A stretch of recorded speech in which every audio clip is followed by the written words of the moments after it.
to concentration of quality, the Dublin Racing Festival has no equal. There are 35 Grade 1s run in the Irish National Hunt season, 8 of which are run at Leopardstown over those 2 days in February.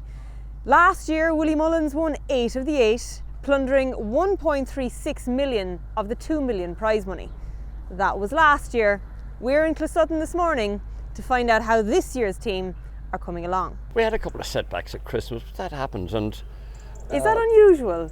Because I sometimes think at Christmas you're only coming to the boil anyway. Yeah, I mean, we often go into Christmas wondering, are they going to fire? Because we're traditionally late. And I think this year, before Christmas, Ballyburn got beaten by what could be a superstar of the future. Yeah. And you know, it just looked, he's not a 2 mile chaser. And so that was an experiment that it's probably good for us to learn this part of the season, so now we can aim at the longer races. And then Lossiemouth just fell asleep, I think, at the start in Again, Kempton. Another lesson to learn, yeah. Yeah, and I mean, look at all her runs. They were over 2.5 miles, and the race in Fairyhouse before that was 2.5 miles run at a 4 mile pace. Wasn't it? I mean, it was just, you know, and we settled her in at the back, and she was doing a hack canter. She'd go faster doing a warm up here. As opposed to beating Constitution Hill, it's a bit of a different test, isn't it? Yeah, but the pace of the race was totally different. And she jumped off in Kempton thinking she's going 2.5 miles. She doesn't know what distance the race is, and she doesn't know what opposition she's in. And Paul didn't want to be, you know, he jumped her at the back, and next thing she said, oh, this is another Fairyhouse. And she ambled away. And I was actually happy, you know, I was disappointed. I knew well before they got to the first hurdle that this mare not competitive here today, only because she had in her head what we were teaching her to do for the last 2 years, is to steady away. Yeah. Remember, she ran away with Paul coming down the hill in Cheltenham, the Triumph Hurdle. She has electricity. Paul was there, what's he going to say to me? Because I'm on the stand and I'm saying, what are you at? And for the Triumph Hurdle, but she held on and won. And we'd been teaching her to settle, and it backfired on us for one race, I hope. Only one race, I hope. So she'll be a sharper individual the next time. I think us mere mortals would be very pleased. Better, yeah. No, we would be very pleased, particularly with the 1-2 in the Savills chase. Yeah. Fact to file, not quite matching Galopin to Jump, but again, a learning curve. It's this grade, is why you grade run one, horses. Yes, grade 1 stuff. Are we going to see a rematch? I think so, yeah. I think both owners are keen to run. We're keen to run. As I said, you know, I respect Grade 1s in Ireland. I respect the Irhs Gold Cup. We've got to get our best horses running there. And you don't have a DRF without having the best. And if we don't aim for the best, you mightn't be the best. You know? So you got to aim. Huge prize money. So I presume you're going to run more than 2 in the Irish Gold Cup? I will. Maximus will run. We haven't decided yet about Embassy Gardens, and Manila Cooler will run, you know, so you've got to support these races, and we've got the horses to do it, so we run as many as we can. Yeah, and on the same day, another horse that I think will improve a lot for Christmas is Gaelic Warrior, your Dublin chase. Is he a 2 miler, do you think? Well, what did he win last year in Cheltenham? He won the Arkle on the bridle. Yeah, well, there you are. So we're assuming he's a 2 miler until he gets beaten, and his method of jumping is very good. That's improved, hasn't it? Yeah. Is he becoming more mature mentally? I think so. He got very upset, didn't he, in the parade ring in Leopardstown? Yeah, he did that. So, I mean, I'm always you know, people, when a horse get upset, they say take him out and only bring him in the last second. I'm the opposite. I like to get the horse in. Let's get it out of his system and teach him. It's all part of breaking a horse. I think the breaking goes on. People say you can break a horse in 6 or 8 weeks. I think some horses are just so immature. All their life. Yeah. Yeah. I mean, Ian Maximus is a good one example. of those. Yeah. I mean, he didn't learn to jump till he had won the Irish National, and I mean, you saw him in the Irish National. He sulked for the first round until Paul went the wide outside. And now he's putting the whole thing together, you know. So breaking takes a lot longer. People don't give horses. Some horses are just not as quick. We're all guilty of writing off horses very fast.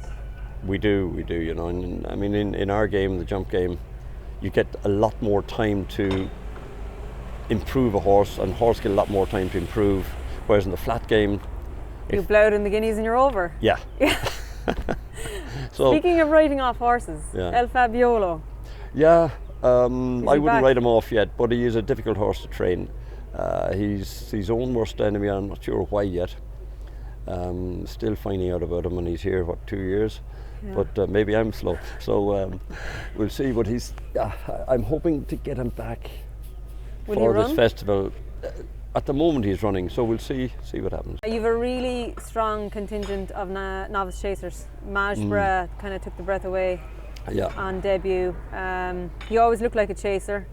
Is he everything you want? He did. I mean, the first day he came in the yard as a 3-year-old, I thought, Jesus Christ, this is a Gold Cup horse. Looking at the size and scope of him at 3, he's not any bigger now than he was then. He was fully mature at that stage. And I don't know whether you saw Kate Doughty there this morning. I mean, the two, if someone said they were full brothers, they're putting very the two of them similar. beside. So I love Kate Doughty. He's a horse I'm looking forward to over the next season, especially as a novice this season. But getting back to Majborough, he looks an exciting prospect. So you introduced him at the Dublin Racing Festival last year. He finished third. It's actually funny. 10 Cheltenham Festival winners came from the Dublin Racing Festival last year, but only 3 of the 10 actually won at Leopardstown. So there are horses that you will run over the weekend that won't win, but will use it as a proper springboard. Is there anything I thought you said, but will win at Cheltenham. I was going to ask you which ones. I was going to ask you to tell me, because you have Champ Kiley, Dancing City, Ile Atlantique, Impaire, Passe, Ballyburn, Majborough. There's only so many races. Yeah. That's the thing, you know, we're very lucky that the calibre of horse that's there, and as you say, they're going to beat one another. Hopefully they'll be first or second or first or third, but and even if something else comes and beat them, they still have a great chance later on in the season to win a Grade 1 at either Cheltenham or Punchestown or indeed Aintree. The timing of this and then weekend is big. Then you have the Grade 1, is it the Ryanair Gold Cup in the 2.5 mile Grade 1? The one that Jimmy beat you in last year. He'll enjoy that. You're welcome, Dad. And that was fantastic. Yeah. You mentioned Kate Doughty amongst some other exciting novice hurdlers like Final Demand. Final Demand. Kopek Des Bordes. Yeah. Kopek Des Bordes. How did he win it, Chris? I don't know. He must have some huge engine to go out in a hurdle race and not jump a hurdle. I'd say didn't jump one single hurdle and still win. An incredible performance. Yeah. So it'll be interesting to see what he can do now. Is he likely to meet Kate Doughty? Are they going to run over 2 miles? Sure. I mean, what do you do? We have some nice horses for the 2.6, and they need the experience at that level to compete for the rest of the season. And it's not like you can not run and run the following week. There isn't a race for them the following week, or indeed the following 2 weeks or 3 weeks, you know. So, and then if you do find a little race, it's usually a little race for significant prize money. You know, when you have these horses, all these owners deserve a crack at the top prize money. And the thing sorts itself out. One horse that won't go there is Salvatore Mundi. No, it's too close. I usually use the Moscow Flyer as its final run for Cheltenham, and I imagine that's what we'll do. Yeah. Will he jump better? Will he relax better? I had no trouble. He jumped very well in Tipperary when he was there. He was on his own. He jumped very well the day he was second to Sergino. I just felt it was the pace of the race the other day that he was they were going too slow for him. There's serious strength and depth going to the Dublin Racing Festival, and it's refreshing from a fan's perspective that the competition, like the concentration of quality at Leopardstown, will be immense. It will, yeah. It'll be huge. Which is good. I mean, isn't it fantastic that we started off the conversation by saying this, that we have a DRF, Dublin Racing Festival, and that in 2 days we can see probably 90% of the top jump horses in the British Isles running. Yes. And we saw at Christmas Galopin Deschamps probably as good as he's ever been.